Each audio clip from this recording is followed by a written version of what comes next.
Salut les terriens, salut les terriennes. Très heureux de vous retrouver. Notre invité principal ce soir, c'est Serge Klarsfeld. Bonsoir. Serge Klarsfeld, bonsoir. Bonsoir. Alors, vous êtes historien, avocat de la cause des déportés, vice-président du mémorial de la Shoah, infatigable chasseur de nazis. Mais vous êtes ici ce soir pour répondre à la question que tout le monde se pose. Ça fait quoi d'avoir eu Carla Bruni comme belle-fille? Je l'ai eu presque comme belle-fille, voilà. C'est un beau couple. Bah oui, vous avez été en quelque sorte le beau-père de Carla quand elle sortait avec votre fils Arnaud. Vous avez passé votre vie à chasser les nazis. Lui, c'était plutôt les top modèles, hein. Non, il nous a beaucoup aidés, énormément, puisque c'était lui l'avocat dans les procès Touvier et Papon. C'est là qu'on a vu qu'il savait faire du patin à roulettes. Exactement, il a lancé le roller. Voilà.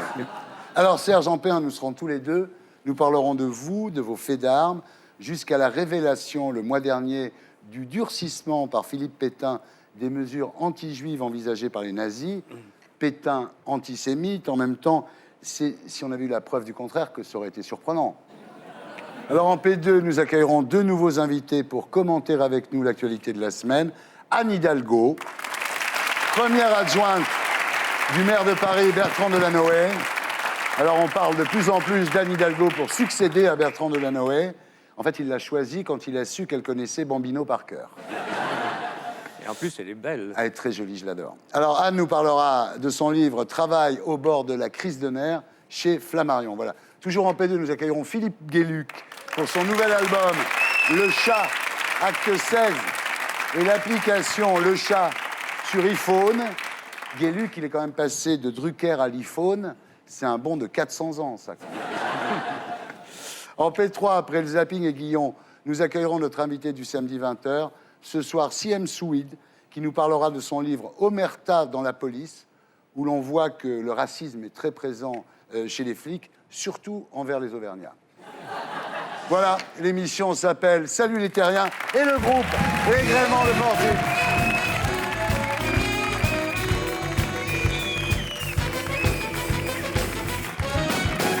Serge Klarsfeld, rebonsoir. Donc, vous avez récemment rendu public un document qui démontre que le maréchal Pétain, loin d'avoir défendu les Juifs ou loin d'avoir été abusé par son entourage, comme le prétendaient ses défenseurs, a pris l'initiative de les persécuter. Alors que le document initial prévoyait d'épargner les descendants des Juifs nés français ou naturalisés avant 1860, Pétain a décidé de rayer cette mention de sa main. Voilà. Oui, mais le mythe de Pétain, défenseur des Juifs français, sombre avec cette révélation. Et puis, on peut dire qu'il a fait de son régime un régime qui s'alignait idéologiquement sur l'idéologie raciale des nazis.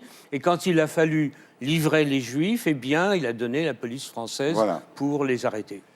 Alors, vous êtes sûr du document en même temps?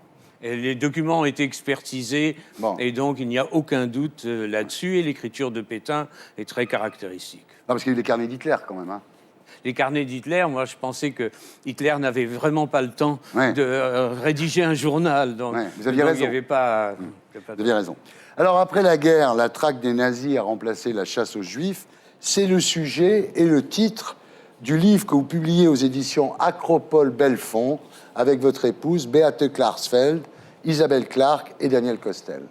Alors ce livre est accompagné du DVD, du documentaire éponyme diffusé sur France 2. Les Britanniques capturent d'abord le chef des SS Himmler, qui se suicide au cyanure. Quelque temps plus tard, au procès de Nuremberg, Göring parviendra lui aussi à se suicider. Le numéro 3 fait comme le numéro 1 et comme le numéro 2, et s'est évadé pour ne pas être pendu, pour avoir une mort ignominieuse. Il ne faut pas oublier qu'il avait été un grand pilote de chasse dans la Première Guerre mondiale et qu'il ne supportait pas l'idée d'être pendu. Alors, certains SS restent en Allemagne, parfois même sous leur vrai nom. Parce qu'ils avaient des protections, parce que dans l'Allemagne de l'après-guerre, les anciens nazis ont retrouvé des places parce qu'ils étaient compétents. Certains étaient très intelligents, il y avait la guerre froide. On a vu d'ailleurs le cas de Barbie, puisque nous avions révélé à cette époque, en 1971, que Barbie travaillait, par exemple, pour les services spéciaux oui, américains et travaillait dans un groupe où il n'y avait pratiquement que des Juifs, mais eux ne savaient pas qu'il avait agi contre les Juifs et ils pensaient que c'était seulement contre les résistants. Alors, d'autres comme Mengele ou Eichmann s'enfuient par la route des rats en Argentine, où ils sont protégés par Juan et Eva Perón. Mengele était dans l'annuaire téléphonique de Buenos Aires et Eichmann était un comptable dont les enfants portaient le nom de Clement Eichmann, donc il ne se cachait pas véritablement. Donc Simon Wiesenthal, le premier des chasseurs de nazis, retrouve la piste d'Eichmann. Il s'est d'abord caché dans la Pampa. Il a élevé des lapins, ce qui est quand même extraordinaire de savoir que ce tortionnaire, ce bourreau, élevait des lapins. Ah, c'était peut-être pour les tuer. Hein. Oui, sans doute. Ensuite, il vit à Bariloche, qui est une bourgade des Andes, construite dans le style bavarois, peuplée d'anciens nazis, où tous les ans, je ne sais pas si c'est encore le cas, mais jusqu'à récemment, on fêtait l'anniversaire d'Adolf Hitler. Mais c'est à Buenos Aires que le Mossad l'enlèvera le 11 mai 1960. C'est le jour même où j'ai rencontré mon épouse. Et voilà. Votre épouse Beate Klarsfeld, qui est jeune fille au père allemande. Et nous vivons maintenant au-dessus de l'endroit où nous nous sommes rencontrés, 50 ans après. C'est au-dessus d'un dépôt de bus. Et oui, et j'ai appris récemment par la RATP que c'est de ce dépôt des bus que sont partis les 50 autobus de la rafle du Veldiv. C'est incroyable.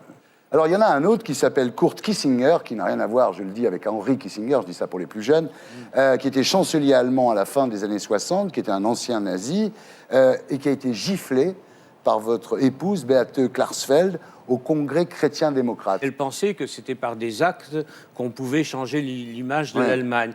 Et cette image d'une jeune femme qui gifle le chancelier, c'était l'image de la fille qui giflait son père, qui avait donné son intelligence au nazisme. Et Willy Brandt à genoux devant le ghetto de Varsovie, alors que Willy Brandt était un résistant allemand, eh bien, ça a aussi contribué à changer l'Allemagne d'une façon fondamentale. Ce qu'il faut dire donc, c'est que Willy Brandt a remplacé, après ça, Kissinger. Alors, il vous faudra 10 ans pour localiser et faire extrader Klaus Barbie, qui sera condamné à perpétuité pour crime contre l'humanité. Pour la France, ça a été le grand événement, en fait, de la chasse aux nazis. Ben oui, c'était le retour du criminel nazi qui, en dépit du temps, en dépit de l'espace, revenait de la cordillère des Andes à Lyon sur les lieux de ses crimes. Après avoir torturé Jean Moulin, et plus les enfants d'Isieux. Voilà, les deux faces de la Gestapo, la résistance et les Juifs. Et puis il y a Papon. Alors, on reproche toujours Bousquet à Mitterrand, mais on reproche jamais Papon à De Gaulle, alors que Papon était chef de la police parisienne du temps du général de Gaulle. Mais le général de Gaulle n'était pas obligé de savoir ce qu'il y avait dans les dossiers de la préfecture régionale à Bordeaux. Vous pensez. Oui, c'est véritablement parce que les documents sont sortis. Et dans les documents, on voit le rôle de Papon, un rôle organisationnel dans les rafles et un rôle organisationnel dans les transports vers Drancy. Et ça, on ne le savait pas avant. Alors, dans l'hommage qu'il vous a rendu en 2009 à Jérusalem, Bernard-Henri Lévy dit que Beate et vous avez été des guérilleros, enfin au sens évidemment non armés. Est-ce qu'il y a eu des guérilleros armés, des vengeurs, comme dans le film de Tarantino, Inglourious Basterds? Non. Du côté juif, il n'y a pas eu de volonté de vengeance. Il n'y a pas eu de crime commis. Parce que le crime contre les juifs était tellement exceptionnel que seulement la justice pouvait le rendre. La justice, mais jamais la vengeance. La vengeance, c'est possible quand on n'arrive pas à obtenir la justice. Dans des dictatures, oui, je pense qu'on peut le faire. Ça remplace. Alors, Serge, vous dites que la Shoah est le pire crime de l'histoire. Vous pensez qu'il y a une unicité de la Shoah par rapport aux autres génocides? Oui, 6 millions ont quand même été liquidés. Et donc, c'est un crime immense commis par le peuple le plus évolué de l'Europe. Donc, c'est un crime exceptionnel. Mais s'il y a une unicité de la Shoah, est-ce que l'antisémitisme, à ce moment-là, doit avoir un traitement particulier par rapport aux autres racismes? Oui, la meilleure preuve, d'ailleurs, en France, vous avez une loi, la loi Guesso. Alors, quand M. Guerlain dit « Pour une fois, je me suis mis à travailler comme un nègre, je ne sais pas si les nègres ont toujours tellement travaillé, mais enfin ». Il dit ça face à Élise Lucet au journal télévisé de France 2, Personne ne réagit, sauf Christine Lagarde. Et Audrey Pulvar, donc sur le site France Inter, dénonce ce manque de réaction de la société française. On est en droit de penser que le tollé aurait été plus grand pour des propos aussi antisémites que ceux de M. Guerlain étaient racistes, non? Oui, parce que, disons, le crime anti-juif a été commis plus récemment que la traite des Noirs. Donc, vous n'avez pas le sentiment quand même qu'il y a 2 poids et 2 mesures, finalement, non? Non, il n'y a pas 2 poids et 2 mesures, parce qu'il y a des lois aussi, il y a des commémorations, des plaques qui sont posées. L'évolution ne se fait pas en un jour, et forcément, le crime contre l'humanité exceptionnelle qui a eu lieu dans la Seconde Guerre mondiale s'est imposé d'abord, et les autres suivent et s'imposeront également. Vous n'avez pas peur d'une concurrence des mémoires là-dessus? Non, beaucoup de Juifs, par exemple, se sont rendus, des jeunes, au Rwanda parce que c'était un génocide au Rwanda. Et donc, ils sont allés voir ce qu'est un génocide aujourd'hui et puis réfléchir sur ce qu'il y a de commun. Donc, vous ne pensez pas qu'il y a une espèce d'hypermnésie de la Shoah devenue une espèce de religion laïque de l'Occident maintenant? Oh non, c'est une valeur de référence, et je pense que le comportement des sociétés occidentales vis-à-vis de l'Afrique, vis-à-vis de l'Asie, et de l'Australie, par exemple, deviendra aussi une valeur de référence. C'est pour devenir plus humain. Nous sommes toujours en compagnie de Serge Klarsfeld et nous accueillons la belle Anne Hidalgo et Philippe Gueluc.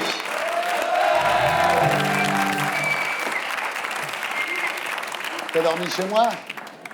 Les gens me disent, Ardisson, il fait rien qu'à s'habiller comme toi. D'accord, bon. Non, mais... Anne Hidalgo, bonsoir. Bonsoir. Alors, on va profiter de votre présence ici, sur ce plateau, ce soir, pour réaffirmer une bonne fois pour toutes que non, vous n'êtes pas la fille de Michel Hidalgo. Non, mais j'aime beaucoup Michel Hidalgo, j'aime beaucoup le foot. En fait, les gens continuent à vous parler de France-Allemagne 82, Ouais, ce qui n'a aucun intérêt. Elle a voulu se faire appeler Anne Domenech, évidemment c'est encore pire. Hidalgo, c'est pas mal quand même. Alors, vous êtes née à Cadix, donc en tant que belle de Cadix, Non. vous allez me faire, non pas la chanson, vos yeux de velours. Je sais pas, voilà. Mais ouais, je sais pas et tout, c'est charmant. Je suis pas venue faire les yeux de velours. Là. Ah merde. Bon alors, vous avez fait des études de droit du travail avant de devenir inspectrice du travail, puis conseiller de Martine Aubry au ministère du Travail. Votre premier conseil à Martine Aubry, c'était quoi? Allez hop, au régime? Non, il n'y avait pas beaucoup de conseils à lui donner parce qu'elle connaissait tellement bien le sujet que être conseiller de quelqu'un qui connaît très bien les sujets, c'est compliqué quand même. C'est une sinécure. Alors, vous avez été mariée par Bertrand Delanoë et Martine Aubry, dont votre mari est le plus proche collaborateur, était son témoin. Et alors, c'est vrai que Ségolène a débarqué en plein milieu en disant « Pourquoi je ne suis pas invitée ?» Elle était invitée, mais elle n'est pas venue. Ah, je ne me suis pas beaucoup trompé, finalement. Ensuite, vous êtes entrée au Conseil de Paris. Vous êtes devenue la première adjointe au maire, Bertrand Delanoë. Ça fait 9 ans. Si on compte en expo Dalida, ça fait combien? Une expo. Alors, il y a une place Dalida à Paris, créée par Bertrand Delanoë. Est-ce qu'il va faire une école Freddie Mercury? Ah, il y a plein d'autres écoles qu'on est en train d'inaugurer. Alors, on parle de vous pour succéder à Bertrand Delanoë à la mairie de Paris en 2014. Est-ce que vous y pensez en vous rasant? Non, pas du tout. Non, je bosse, on verra bien. 2014, c'est loin encore, donc je travaille et puis... Vous avez déjà une voix, moi. Ah, merci Thierry. Peut-être pas pour des raisons politiques. Je vais essayer de vous convaincre aussi sur ce plan-là. Oui. Je pense qu'il faut réussir ce qu'on a entrepris. Là, on est élu jusqu'en 2014. Il y a plein de beaux projets. On est en train d'aménager les voies sur berge. On est en train de créer des nouveaux quartiers dans Paris, de faire du logement social qui est très nécessaire à Paris. Et vous voulez que tous les Parisiens roulent en bus? Pas que en bus. Mais comment on se gare quand on roule en bus? Il faut faire le créneau. Le créneau est difficile, oui. Alors, Anne, vous publiez avec Jean-Bernard Sénon chez Flammarion « Travail au bord de la crise de nerfs ». Et c'est vrai qu'à 23 ans, vous étiez déjà l'une des plus jeunes inspectrices du travail en France. C'est vrai, des fois, il y a l'inspecteur du travail, on n'est pas content, mais quand vous voyez arriver à 23 ans, les gens étaient ravis de demander. Le travail, c'est ce qui vous a structuré, dites-vous, et vous a conduit à faire de la politique. Alors pour vous, le travail, c'est une valeur qui permet de se réaliser et pas seulement un revenu. Oui, je crois que c'est aussi un message qu'on avait envie de porter dans ce livre. Je n'ignore pas qu'il y a une part du travail aliénante, des gens qui sont dans des boulots contraints, mais c'est aussi ce qui permet finalement de se réaliser. C'est aussi cette dimension plus humaine, plus intimiste aussi du travail que j'avais envie d'évoquer. Alors, pour vous, travailler plus pour gagner plus, ça suffit pas en fait. Le travail ne doit pas se réduire à ça. Non, d'une part, il a fait du travail effectivement simplement cette valeur marchande qu'est le travail, mais il a complètement nié la part du contenu du travail, la qualité du travail, la qualité des emplois qui sont proposés, la promotion sociale dans le monde du travail. Tout cela, il l'a oublié. Alors, vous parlez dans votre bouquin évidemment de la déshumanisation, qui est la cause de la vague de suicides dans les entreprises. Didier Lombard disait la mode, ce qui était quand même pas très heureux. Oui. Hein. On voit dans beaucoup de grandes entreprises qui se sont calées sur des standards internationaux, ils ont fait du travail une seule valeur comptable. Et du coup, ils ont oublié que ce sont des gens qui sont niés dans leur humanité quand ils sont au travail. Et par exemple, l'éclatement du collectif de travail, le fait que la réussite de l'entreprise ou son échec pèse quasiment sur chacun des salariés de l'entreprise, ça a aussi cassé beaucoup de solidarité et ça a renvoyé beaucoup de salariés à leur détresse. Et en plus, sur le plan économique, je pense que ce sont des calculs de court terme. C'est-à-dire qu'on voit très bien, les entreprises qui marchent sont quand même des entreprises qui investissent aussi sur leurs salariés et sur l'humain. Je crois qu'il faut qu'on arrête avec ces standards internationaux qui ne nous mènent nulle part. Quand la gauche sera au pouvoir en 2012, vous serez ministre du Travail, c'est sûr. Non, je m'intéresse beaucoup à Paris et j'ai pas écrit ce livre pour ça. J'ai écrit ce livre parce que vraiment c'est un sujet que je porte depuis longtemps. Voilà. Très bien. Philippe Guélucre, bonsoir. Bonsoir Thierry. Vous êtes dans cette émission pour la 37e fois en 4 ans. Quand je vous dis à la fin de l'émission, revenez quand vous voulez, comme ça, c'est une expression... Écoutez, moi, je fais ce qu'on me dit. Hein. Ben, je sais, mais enfin, vous savez qu'au bout d'un certain nombre d'heures passées sur ce plateau, je suis obligé de vous déclarer comme intermittent du spectacle. Et en plus, n'oubliez pas que je suis étranger, donc en plus, qu'on me reconduise à la frontière. Non, mais moi, j'ai plus rien à vous dire, j'ai plus de vannes, moi. Bon, mais écoutez, alors, je vais y aller. Attendez. Est-ce que vous pourriez vous vanner vous-même? Écoutez, moi, ça fait 27 ans que je nourris ce chat, que je lui fais dire des conneries. Vous n'allez pas me dire qu'au bout de 37 fois, vous calez. Ouais, écoutez, la prochaine fois, vous mettez une moustache, d'accord? Bon, en même temps, vous êtes le Belge le plus connu après Marc Dutroux. C'est une raison de plus. Je le prends comme un compliment. Ah, j'espère bien. J'espère bien. Vous êtes un ignoble personnage. Parce que vous ne m'entraînerez pas sur le thème des évêques pédophiles en Belgique. Parce que depuis Marc Dutroux, il y a eu mieux, on se rend compte. Justement, alors comment va le plat pays qui est le vôtre? Mal, je vous remercie. Oui, mal. C'est un pays qui est en train de se déchirer, de se suicider, dans lequel des nationalistes flamands, proches de l'extrême droite, atteignent 40% dans la partie flamande. Les déclarations des Flamands, et notamment un plan comme le plan Madens, qui est une doctrine qui c'est écrit, c'est publié, qui dit que les Flamands doivent assécher Bruxelles pour l'appauvrir, pour la mettre à genoux, et ensuite lui réinjecter de l'argent à condition qu'elle devienne flamande. Oh là là. C'est un plan qui est écrit par un universitaire, qui est salué par le monde politique flamand. Moi, je me sens des deux cultures. Je parle les deux langues. Vous parlez flamand, vous? Oui, bien sûr. Dites-moi bonjour Thierry, vous êtes formidable en flamand. Dag Thierry, u bent prachtige man. Oh. Alors, je pensais à un moment demander l'asile politique en France. Oui. Mais quand je vois comme ça va chez vous, je me dis que c'est pas forcément à faire. Je vais attendre qu'Anne Hidalgo soit présidente de, tout à fait, de avec quelque plaisir. chose de vraiment sérieux. Alors, donc vous êtes ici pour le 16e album du Chat. Le Chat, acte 16. Le Chat, alors là, bravo, hein, c'est super bien dessiné. Hein. Alors ça, c'est... Alors là, vous avez fait des progrès incroyables. Oh, on dit toujours, vous ne savez pas dessiner, regardez. Non. Mais là, c'est une chatte, en fait. Ah, d'accord. Donc, 16e album du Chat, Le Chat, acte 16, chez Casterman. C'est super drôle. Meilleure façon d'en parler, c'est de dire ce qu'il y a dedans. Hein. Je suis d'accord, c'est vrai, c'est un peu cruel d'égorger ou d'abattre des animaux pour pouvoir les manger. D'un autre côté, j'aimerais pas non plus qu'on me serve du steak mort de vieillesse. Où est la solution? Alors celle-là que j'adore. Un curé bègue évitera généralement d'annoncer le moment de la quête. Je vous laisse imaginer la suite.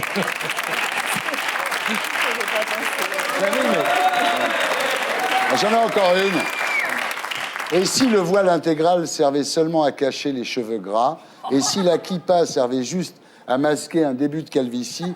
Et si le signe de croix n'était qu'un moyen de vérifier discrètement qu'on a bien fermé sa braguette? Voilà. C'est très bien. Le chat, par sa crétinerie supposée, remet tout le monde dos à dos. Vous savez qu'il y a 7 millions d'albums. Oui, c'est ce que mon éditeur m'a dit. C'est bien, hein? Oui. Alors, Ça devient impressionnant. Oui. vous êtes le roi du produit dérivé, donc il y a une application iPhone où vous êtes obligé d'inventer un gag par jour. Je fais un dessin chaque jour, donc même le dimanche, donc 365 dessins par an. Ça coûte le prix d'un ticket de métro. Toujours dans l'histoire du chat, il y a un dessin animé qui est en production pratiquement. Ça fait 20 ans qu'on me demande de faire bouger le chat et je n'ai jamais cédé les droits à quelqu'un. J'aurais l'impression d'être dépossédé de mon enfant. Ouais. Et je voulais prendre le temps de m'y plonger moi-même. Ça devrait arriver à l'antenne l'année prochaine. Ce seront des petits films de 2 minutes 15 qui traverseront toutes les formes d'animation possibles. Le dessin animé classique, la pâte à modeler, comme voilà, c'est gros mythes, l'image de synthèse, la photo découpée, même des sketchs avec moi-même. En chat. En chat et des guest stars. Un jour, peut-être, je vous demanderai de venir faire... J'irai miauler chez vous. Il n'y a qu'un truc. Qu'un truc que vous n'avez pas fait, c'était pourtant logique, c'est la litière pour chat. Mais vous allez rire, on m'a proposé de faire de la nourriture pour chat et des trucs comme ça. Ah J'ai oui. dit non, parce que non. le chat n'est pas vraiment un chat. Ah! Enfin, non, c'est une espèce d'humain qui se déguise en chat, vous d'accord. voyez. On passe maintenant au commentaire de l'actualité de la semaine avec l'édito de Blacko 1. Et c'est Éric Brunet, journaliste et auteur de Dans la tête d'un réac, que nous retrouverons sur ce plateau après le magnéto.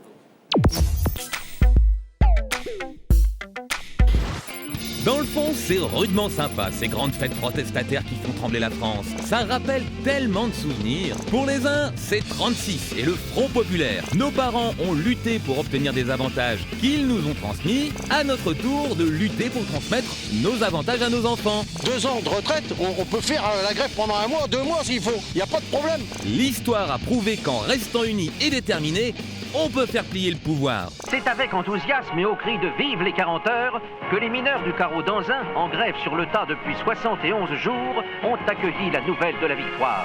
Pour d'autres, le climat rappellerait plutôt mai 68. Les voitures brûlées, les jeunes dans la rue, la pénurie d'essence, tout y est. Des éléments incontrôlés se mêlaient aux étudiants en colère. Et le quartier latin, jusqu'à l'aube, allait être secoué de violence telle qu'on n'en avait jamais vu. D'ailleurs, en réclamant le maintien de la retraite à 60 ans, les lycéens sont fidèles à l'esprit de 68. Soyez réalistes, demandez l'impossible. Pour de vrais emplois et de vraies retraites, on fait du bruit les jeunes. Après, tout le monde n'a pas les mêmes références. Au gouvernement, le slogan, ça serait plutôt « droit dans ses bottes », comme Juppé en 95. Je reste droit dans mes bottes et je ferai mon travail. Et comment il a fini, Juppé, en 95 ? Ah non, décidément, ça confirme ce que disait Nicolas Sarkozy l'an dernier aux Parisiens. La France est un des pays les plus difficiles à gouverner. N'oubliez pas, disait-il, Louis XVI et sa jeune femme, ça s'est terminé sur le bio. Allez, pas de panique, si le couperet doit tomber, bah on verra ça en 2012.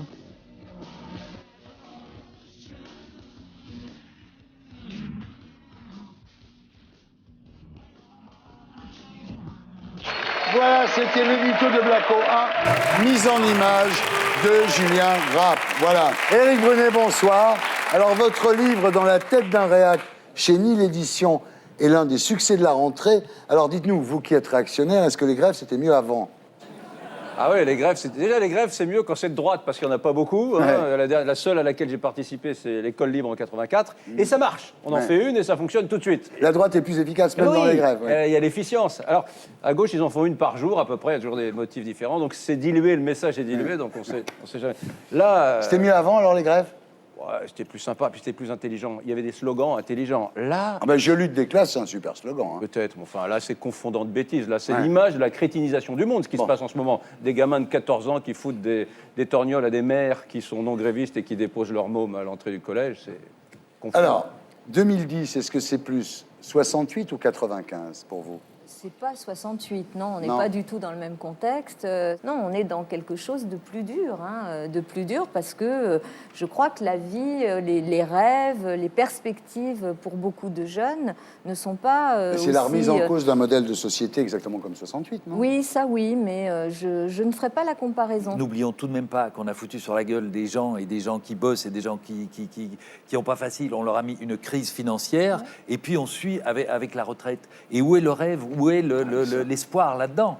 Et la crise financière, je veux dire, on sait maintenant que c'était pas quelque chose de tout à fait qui est tombé du ciel comme ça. C'est le résultat de politiques imbéciles. Les gens ont peut-être simplement l'impression qu'on se fout de leur gueule. Il faut faire des sacrifices. La France a un système social qui est formidable. Il ne faut pas y renoncer. Pour ne pas y renoncer, il faut travailler plus longtemps. Les autres pays l'admettent. Mais dans les autres pays, il y a une sorte d'élan pour que la machine industrielle, commerciale, tout ça fonctionne. En France, il y a des clivages qui sont dus sans doute aux grandes inégalités sociales qui sont révélées par le monde moderne. J'ai l'impression que ces manifs, c'est beaucoup plus contre le Éric Woerth de l'affaire Bettencourt que contre le Éric Woerth du ministère du Travail, disons. Il y a un rapport au pouvoir qu'a positionné Nicolas Sarkozy qui commence vraiment à faire des dégâts. Il y avait une banderole qui disait « Elle n'est pas bientôt finie, cette nuit du Fouquet's ». C'est extraordinaire. C'est le rapport au pouvoir. Eric, qui est quand même la déstabilisant, c'est cette espèce de crétinisation, quoi. On sent qu'il n'y a pas d'intelligence dans le regard de ces gamins. C'est quoi ces gamins dans la rue? C'est les fils des parents qui ont des catogans et des boucles d'oreilles. Non mais c'est ça.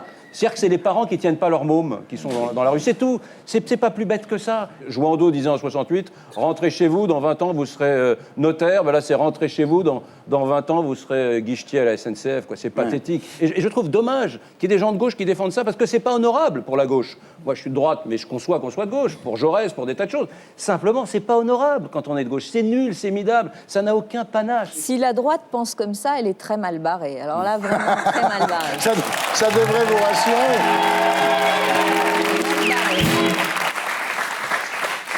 Les gens aspirent à plus de justice. Mais vous parlez au nom des gens de qui? Au nom de... Écoutez, je me suis présentée au suffrage universel, donc je peux parler au nom des gens. Et donc, je pense qu'effectivement, les gens, aujourd'hui, en tout cas ceux que je rencontre, en ont ras-le-bol. Ça, c'est une petite formule de Dame Pipi. Je ne suis pas du tout d'accord avec vous. Attendez, laissez-moi vous expliquer. Lorsque vous parlez, Anne Hidalgo, lorsque vous parlez, redoutable.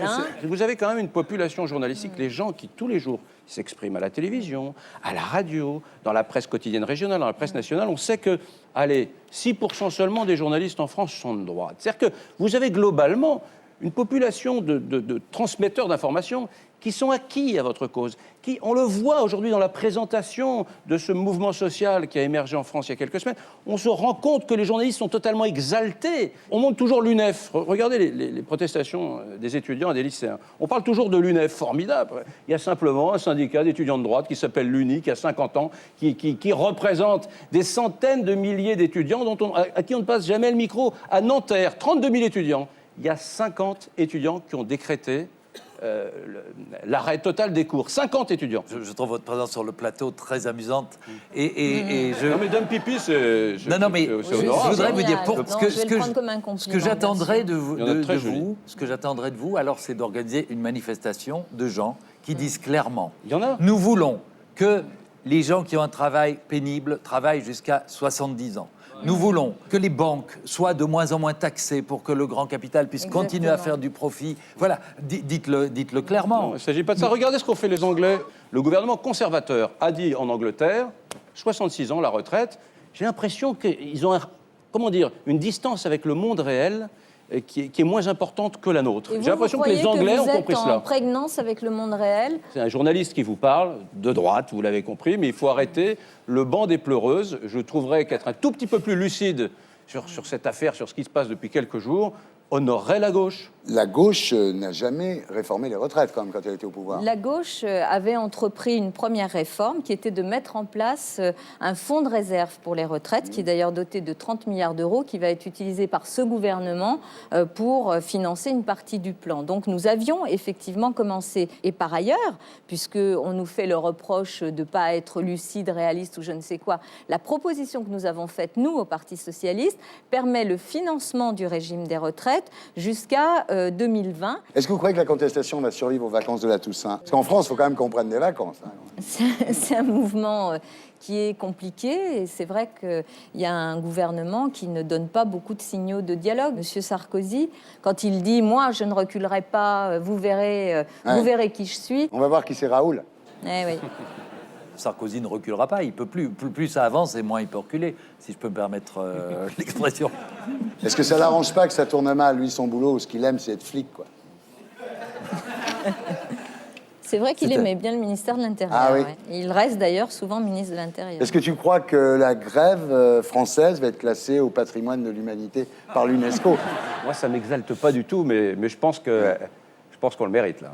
Tu t'es pas fait une copine, là? Non, je l'adore, et tu as tort. Et tu as tort. Regarde comme elle est jolie. Je lui ai dit une expression de Dame Pipi, j'ai pas voulu signifier. c'est ça. Mais C'est si. ça. Nous, on est copains. Hein. On est très copains. Voilà. On est très copains. Bien, on continue notre commentaire de l'actualité de la semaine avec l'édito de Blacko 2.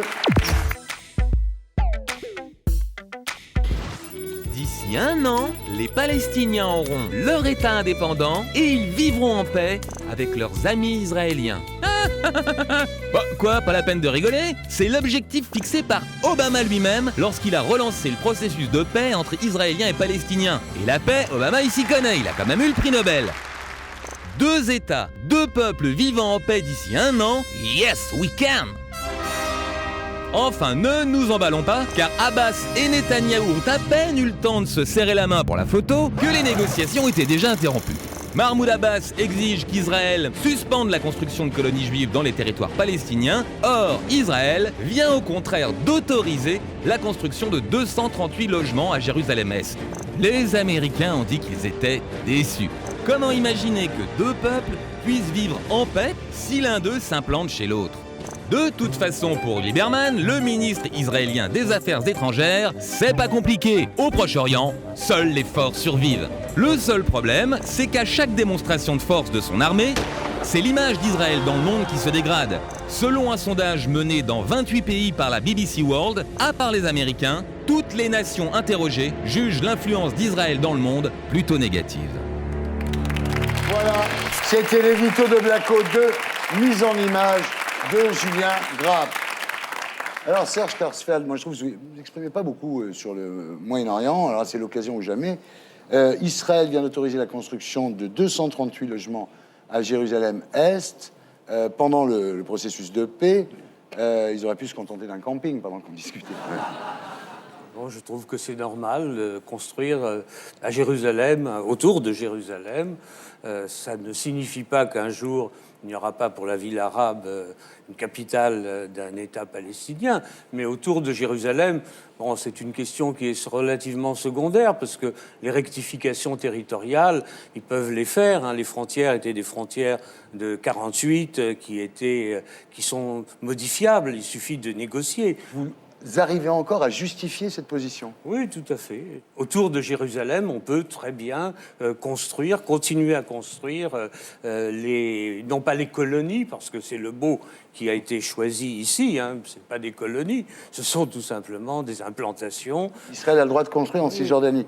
Oui, tout à fait. Alors, pour arriver à la paix, ça ne valait pas le coup d'arrêter la construction de ces 238 logements? Ce n'est pas la paix. Il faut d'abord que l'ensemble du monde arabe accepte l'existence d'Israël d'une façon très claire. Or, si vous voyez les chrétiens, déjà on les expulse, on les massacre au Proche-Orient. Donc on ne veut pas d'une présence autre que celle de l'islam. On veut maintenant, c'est vrai, construire un État palestinien, mais il faut que cet État palestinien soit un État qui fonctionne pacifiquement avec l'État d'Israël.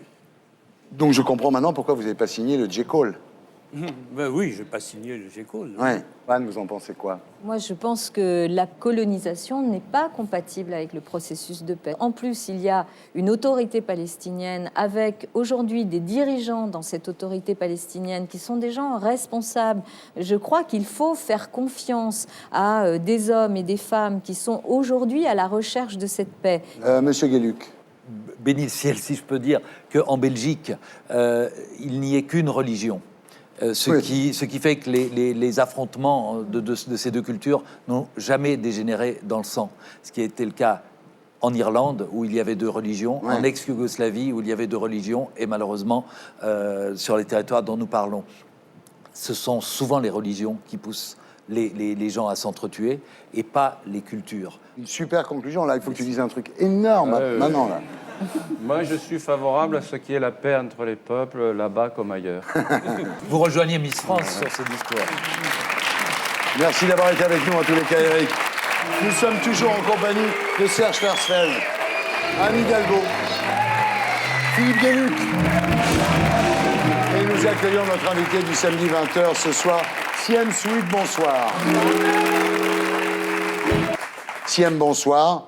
Vous publiez au Cherche Midi Omerta dans la police, abus de pouvoir, homophobie, racisme, sexisme, en collaboration avec Jean-Marie Montali. On y découvre que les policiers sont beaucoup moins sympas que chez Julie Lescaut, quand même. Hein.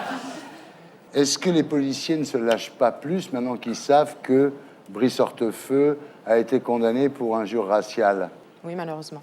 Malheureusement. On en reparle à 20h. En attendant, j'accueille Stéphane Guillon.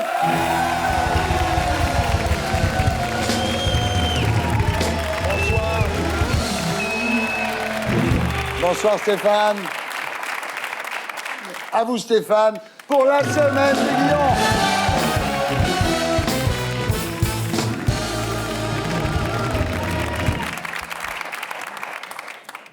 Guerlain sort un nouveau parfum, Brise d'Hortefeux.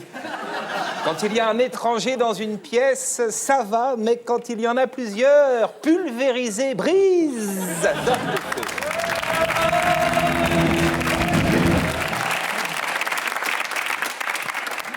D'après le magazine Gala, Liliane Bettencourt pète le feu. Pour mener ses combats, la milliardaire s'est ressourcée à New York. 2 photos, Liliane en promenade à Central Park et Liliane à Manhattan. La semaine prochaine, retrouvez dans Gala Liliane au sommet du Mont Blanc, Liliane sur la muraille de Chine et Liliane au cœur de la forêt amazonienne.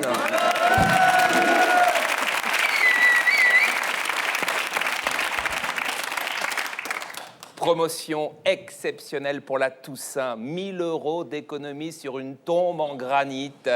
Et la TVA offerte sur plus de 200 modèles de sépultures. Il y a quand même de bonnes nouvelles. D'un côté, on va travailler plus longtemps. De l'autre, les cercueils sont de moins en moins chers. On vit moins bien, mais on meurt mieux.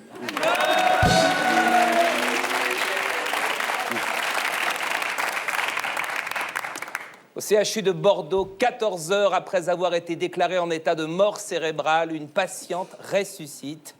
Il y a des gens, les promos, ils s'en foutent.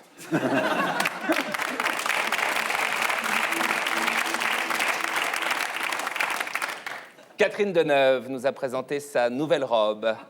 En avance, hein. Halloween, c'est la semaine prochaine.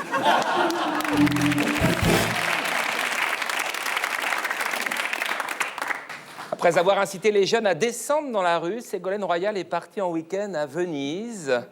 La semaine dernière, dans Gala, François Hollande nous avait présenté la femme de sa vie. Attention à ne pas donner une image trop à gauche, trop révolutionnaire, ça peut effrayer l'opinion.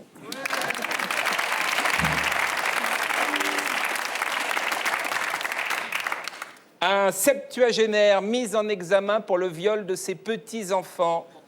Ça, c'est le problème de prendre sa retraite trop tôt. Il y a un moment donné, on s'ennuie et on fait des conneries.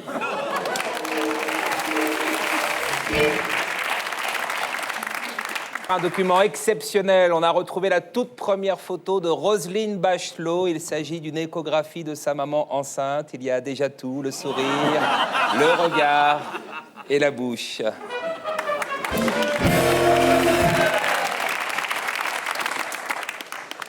Un grand bravo au magazine VSD qui, au lieu de publier des photos de casseurs comme beaucoup de vos journaux pour effrayer l'opinion, a préféré publier des photos de Jacques Chirac à la retraite.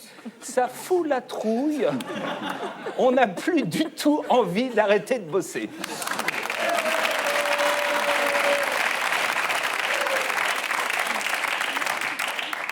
En marge d'une manifestation d'étudiants, une compagnie de CRS s'est arrêtée sur le trottoir pour se taper une bière. C'est le problème, hein. Borloo n'est pas encore Premier ministre, que la police arrose déjà l'événement.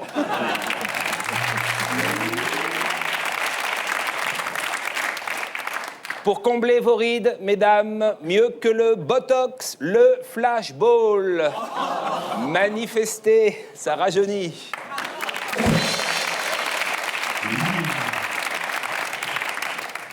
Déclaration d'Arlette Chabot, le métier de journaliste n'est pas mieux considéré que flic ou pute. C'est vrai. Cela dit, si Arlette faisait le trottoir, elle gagnerait beaucoup moins qu'en étant journaliste.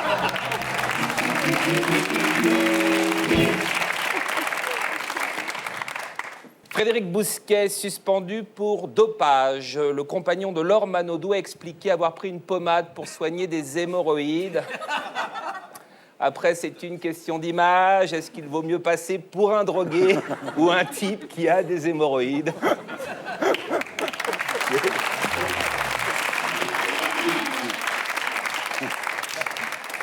Très belle interview de Laurence Ferrari qui attend un bébé bonheur.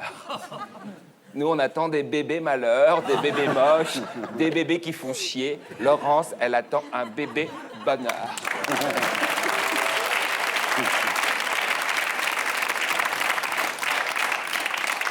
Une technique révolutionnaire d'ablation du rein par le vagin. La patiente a le sentiment d'accoucher d'un rein bonheur.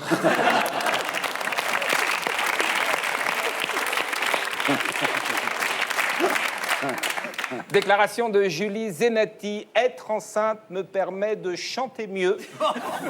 C'est le drame de Pascal Obispo qui n'a jamais réussi à tomber enceinte.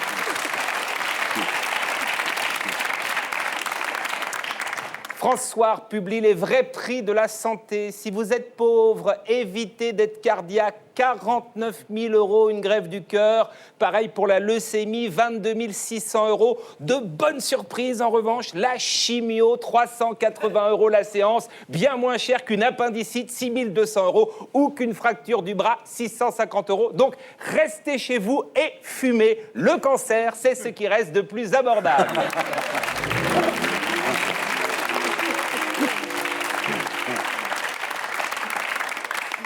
Un numéro de téléphone mis en service pour dénoncer les auteurs d'injures racistes, le 01 45 08 08 08. C'est un vrai numéro, on va tout de suite le constater.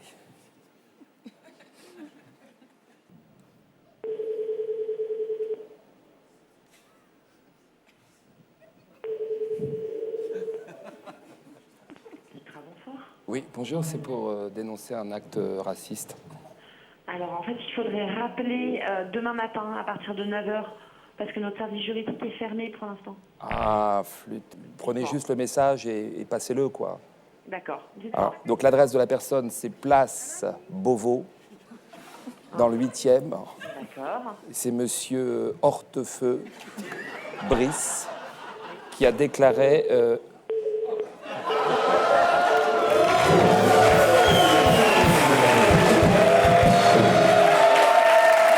C'est pas bien. C'est pas bien. C'était... Donc, ce qu'il faut préciser, c'est que c'est le vrai numéro, évidemment. Et c'était pour dire quoi? C'était pour dire cette phrase, quand il y a un arabe, ça va, c'est quand il y en a plusieurs que ça pose problème. C'est le vrai numéro de la LICRA qui m'a raccroché au nez. Voilà. Parce que je voulais aussi dénoncer monsieur Besson-Éric. Et à la semaine prochaine.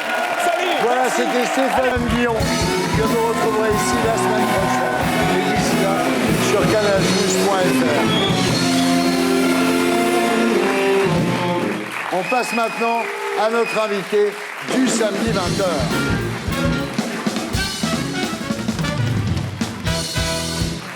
Siem, rebonsoir. Donc vous êtes né à Monastir en Tunisie en 1981.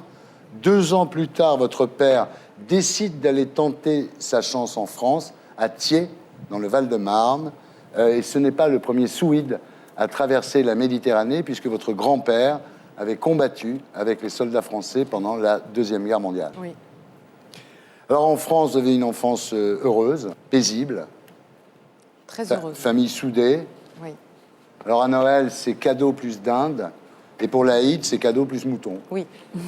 Mais en gros, tout va bien. Tout va bien. Voilà. Alors, chez vous, la police n'est pas un rêve de gosse. Hein. Au départ, vous pas du tout, oui. travaillez dans la sûreté pour la société Brinks à Orly. J'étais superviseur, je gérais une centaine de personnes. Je les envoyais sur les filtres. Je gérais la sûreté aéroportuaire avec Aéroport de Paris. Donc c'est en voyant un policier désarmer un forcené, rien qu'en lui parlant, que vous découvrez votre véritable vocation. Oui, j'ai vu la lumière. Non, mais c'est vraiment vrai. J'ai vu la lumière. Ma vocation est née à ce moment-là. Ouais. Et j'ai décidé de passer le concours au début d'adjoint de sécurité pour voir comment c'était le métier de policier au bas de l'échelle, puis passer le concours gardien de la paix. Major de la promo. Et alors, il y a eu un moment très beau, évidemment, c'est quand vous avez eu votre diplôme, ils ont joué la Marseillaise. J'imagine que vos parents étaient très contents. Oui, très fiers. Oui. Alors, l'expérience que vous avez eue jusque-là vous pousse vers la police des frontières. En plus, vous êtes arabophone, à l'écrit et à l'oral. Vous rentrez dans la police des frontières, dans la PAF. PAF d'Orly. Voilà. Alors là, on vous apprend déjà des petites astuces pour faire du chiffre avec ce qu'on appelle les INAD, les individus non admis. Alors là, par exemple, il ne faut jamais évoquer le droit d'asile. Jamais. On se fait sanctionner si on l'évoque. Hein. Ah ouais. Avertissement ou blâme, voilà. Ouais. L'idée, c'est de faire du chiffre. C'est plus des êtres humains, c'est des bâtons. Ouais. Voilà. Donc, il faut en faire quoi qu'il arrive, quitte à faire des expulsés non justifiés. Ouais. Le tout, c'est de ne pas accueillir les gens. Oui, c'est la politique du chiffre. Oui. Alors, un jour, en parlant d'un avion qui arrive du Maghreb, vous entendez une collègue dire « encore des bougnoules ». Alors au départ, vous ne faites pas très attention à ça parce que ça marche pour vous, vos patrons sont contents. D'ailleurs, vous dites à un moment, à ce rythme, je serai général dans 6 mois et ministre de l'Intérieur l'an prochain. Bon, c'est une vanne, mais enfin, ça prouve quand même que bon... Oui, parce qu'on m'a donné des responsabilités. J'ai géré le logiciel Biodev, je l'ai présenté à Madame Alliot-Marie au salon Milly-Paul. Elle m'a félicité par écrit pour ça. Voilà, vous dites « j'aime la police » et la police même à ce moment-là, et vous êtes un peu sourde finalement à ce que vous entendez de la part de vos collègues. Pas sourde. Je me disais, c'est une personne, puis 2 personnes, puis 3. Et c'est en fait au fil des mois, au fil des années, où je vois qu'en fait, qu'on est en régression, c'est de pire en pire. Donc ça a des conséquences désastreuses. Oui, les Maghrébins sont surnommés les melons, les crouilles, les bougnoules, les bougnes, les bicots. C'est comme ça qu'on parle d'eux. Oui, malheureusement. Jamais autrement. Certains policiers. Mais oui, il y en a beaucoup trop qui parlent comme ça. Les Noirs sont appelés les nègres, les bamboulas. Oui. Et puis il y a l'homophobie, c'est-à-dire qu'il y a une fille qui s'appelle Nadia, qui est victime d'une chef que vous surnommez le dragon dans votre bouquin. Ou Madame Padwin dans mon bureau. Voilà. Padwin dans mon bureau. Voilà. Alors, vous adressez un rapport à votre patron, mais finalement, Ève, qui est donc la fille qui vit avec Nadia, est mutée dans un placard à balai de 4 mètres carrés. Quoi. En fait, à chaque fois, c'est assez signifiant dans votre bouquin, la personne qui dénonce des comportements racistes ou homophobes est rétrogradée, et la personne qui a fait la faute est promue. Oui. C'est un système verrouillé où tout le monde se protège les uns les autres. Donc on sanctionne les personnes qui dénoncent ces dérives-là. Nadia est licenciée et le dragon, donc, est promu. Alors vous, bon, à la suite de diverses mutations, vous vous retrouvez dans le bureau du dragon, qui vous dit « je te ferai péter les plombs comme je l'ai fait à Nadia ». Oui, mais elle n'a pas réussi. Enfin, c'est un univers d'une violence extrême, quand même. Oui. On laisse en toute impunité faire ça. On écrit des rapports, on avertit la hiérarchie. La hiérarchie est complètement sourde. Donc voilà, on est mis de côté, on est prise pour une traître, on est rétrogradé, on est insulté. On fait tout pour nous faire péter les plombs. Voilà, et pour nous-mêmes nous amener au suicide. Hein. Alors, cette politique du chiffre donne lieu, effectivement, à des aberrations. Par exemple, il y a Antoinette Kiamanga, une femme noire et française, qui se retrouve en cellule de garde à vue, toute nue, filmée par une policière, les autres l'insultant de sale nègre.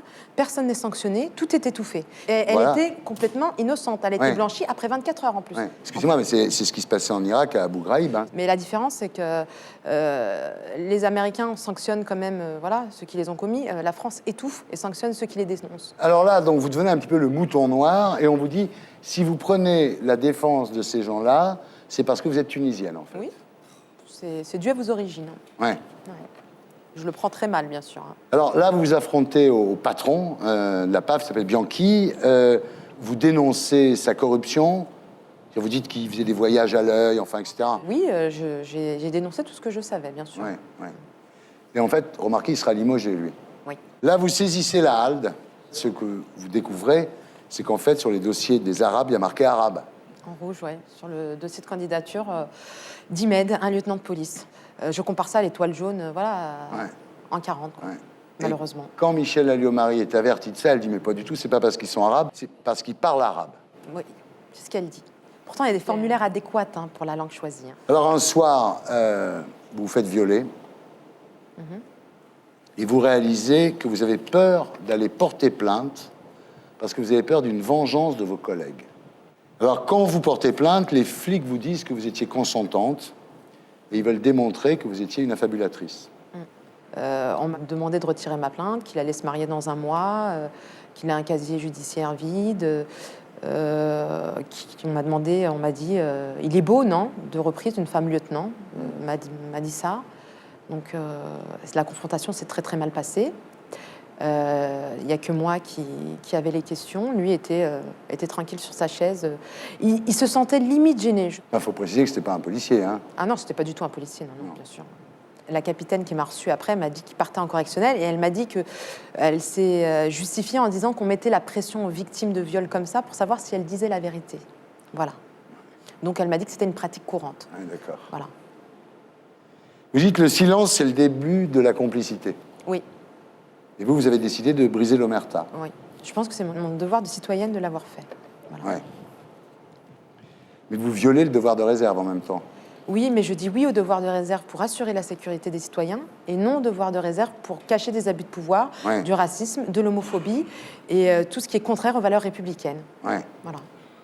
Alors, ce que je veux dire, c'est que nous avons contacté le ministère de l'Intérieur et nous attendons toujours leur réponse. Ils doivent être occupés. Voilà. J'ai toutes les preuves de ce que je dis et ce que je dénonce. Hein. Tout c'est passé par 2 cabinets d'avocats, relu et corrigé. C'est publié au Cherche Midi, c'est pas n'importe quelle maison d'édition. Anne? Oui, moi je pense que la police ne doit pas faire peur à la population. On croit aux vertus d'une police républicaine. Or, il y a un fossé qui se crée. Je suis souvent amenée à intervenir sur des choses qui relèvent effectivement de dérives. J'en parle souvent avec les policiers, les commissaires avec lesquels on travaille, notamment sur Paris. Je crois que votre livre est important, effectivement, pour dire que ce fossé ne peut pas continuer à se creuser. Vous savez, en tant qu'élu, il m'est arrivé aussi d'arriver sur un lieu où il y avait des forces de police, de présenter ma carte d'élu, c'est-à-dire de décliner mon identité et de m'entendre dire par le policier en face « c'est bidon, dégagé ». Ça m'est arrivé plus d'une fois. Je me suis retrouvée un jour où j'allais sur un incendie qui avait eu lieu dans le 2e arrondissement de Paris, en plein après-midi pour faire le point et j'étais conviée au PC de sécurité pour voir s'il fallait faire évacuer le quartier ou pas. Je me présente, 6 CRS qui refusent de me laisser passer après que j'ai décliné mon identité et qui me ceinturent. C'est-à-dire que non seulement ils refusent que je passe, mais ils me ceinturent. Donc, je sais que des comportements comme ceux-là que j'ai pu vivre et que j'ai signalés à la préfecture de police, j'imagine que les citoyens en vivent 10 à la douzaine chaque jour. Donc, je sais aussi que ce que vous décrivez dans votre livre est quand même une situation très, très fréquente. Malheureusement, oui. Oui, mais je fais souvent le voyage entre Bruxelles et Paris. Et à l'arrivée à la gare du Nord, il y a souvent des policiers qui demandent à des personnes d'ouvrir leurs valises sur le quai. Et bizarrement, ces personnes sont toujours noires de peau ou très basanées. Ça s'appelle le délit de faciès. Toujours. Mais comment voulez-vous que certains fonctionnaires de police ne se laissent pas aller à des propos racistes quand on voit le langage parfois relâché d'un président de la République, d'un ministre ou d'un grand parfumeur? Enfin, je veux dire, l'exemple qui est donné ne vole pas toujours très haut.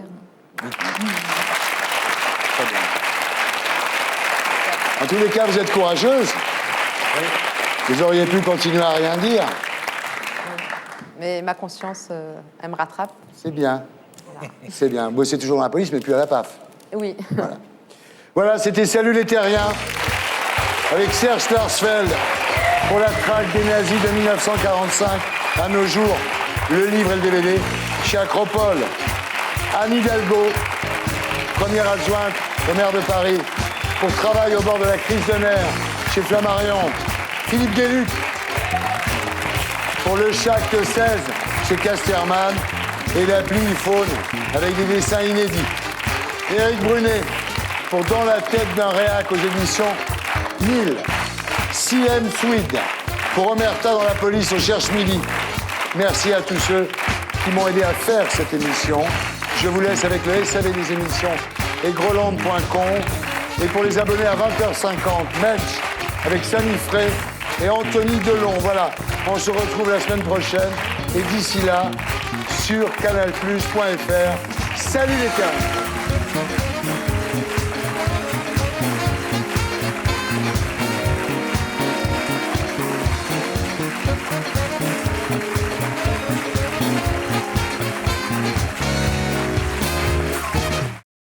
Et pour être sûr de ne rien rater de Inarditube, abonnez-vous et mettez un pouce bleu.